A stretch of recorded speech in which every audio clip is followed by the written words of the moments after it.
So it's a warming day here in California. Our vet recommends our horses be wormed with ivermectin every April and October. So if you've ever tried to give a horse some worming medication, I'm going to show you how we do it here. And I like to have him on my left-hand side, so that this is a syringe full of Karo syrup. And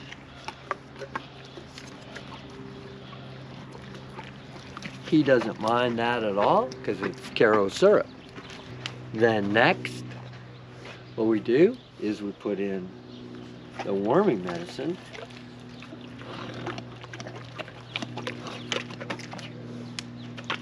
And then he is wormed. Of course, I have Karo syrup all over my fingers now, so I'm going to get it all over my camera. One thing I learned a long time ago when worming my horse was that when squeezing all that ivermectin into the horse's mouth, a glob of it can come out.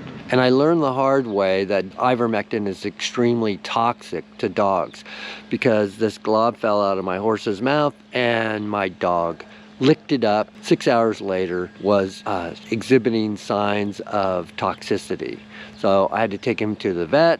He did survive, but I learned my lesson that ever since then, I tie the dogs up. The product that we're using is Ivermax. It's an ivermectin paste, 1.87%. There's no big secret to this method. She just thinks that every once in a while I get a bad batch of Karo syrup, and then she forgives me for it. I did have a horse that was really kind of skittish with these white syringes, and so I would save one of these and then just put the Karo syrup loaded up into this. So then he didn't worry too much when the white syringe came around. Scratch is the only one I really adjust the dose for. These tubes are made for a horse that's 1,250 pounds. The other horses are around 1,050 to 11, depending on the day. Scratch is around 900 pounds, so I do adjust the dose there. And there's a little arrow that you can move this dial right here and get the right weight for your horse. Scratch is kind of a little leery about this, and if he's worried about it, I'll just kind of desensitize him to around his face. Just let him know that it's not anything. I can scratch him with it. And then he's the last one.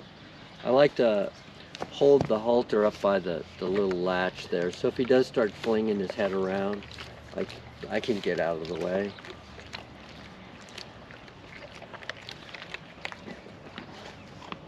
There you go, there's a big glob that landed on the ground that I was talking about. The dogs might lick, but they won't eat dirt, so I don't have to worry about them doing that. There you go. That's simple. I know, it's a very simple process. Everybody who has no problem with worming their horses does something similar to this. I hope you appreciated it and you enjoyed this. Make sure you worm your horses. It's a very important part of their equine health, and it's important to do. Check with your veterinarian on how and what his schedule he recommends for your area, because every area of the country is different. One important component is record keeping, and you want to make sure that you have these records for the vet. So I mark down the date. It's a simple thing, but it's really important, and I keep it in a book. It's got all our medical information on it. So our 3 different horses have 3 different reactions to the various vaccines.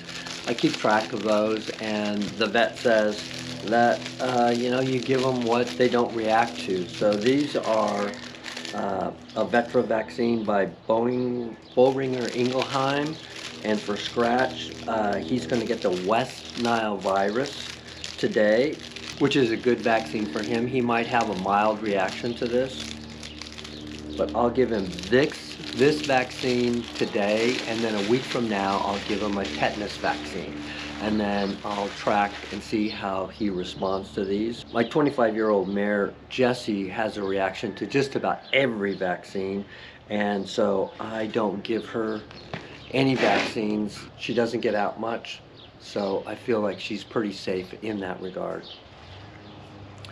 There's a couple of different ways that I give vaccines. I like to give them in the hip, because if you give them in the neck and they have a reaction, they can't reach down and eat.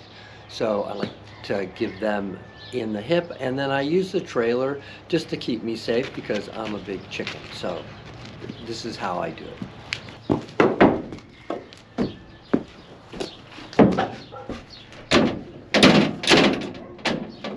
I know the light's not really good in here, and we've got a black horse, but I rub that area. This is going to be my target zone, this deep muscle right there. And I just kind of desensitize them to that area, rub it really hard. When I'm ready, stick it in, aspirate the syringe, and inject it. So I'll fill that tomorrow and see if there's a warm spot there, and we'll go from there.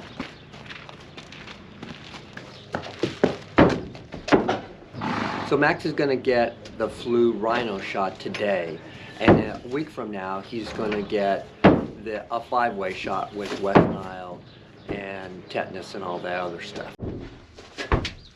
Again, I've seen many different vets give vaccines in many different ways. This is the way I do it. So we got a sterile needle, got a sterile syringe, aspirate, inject. That's all there is to it. I'll let you know how the reactions are the next time we give the vaccines. And once again, make sure that I log these down. Those are done for this year. Now it's the next day. Just make sure he's doing all right. He ate all his food. This is the injection site. Let's see. Nope, it's on this side. No swelling, no warmth. Yeah, so he's good. I'll make a note of that, and we'll move on from there.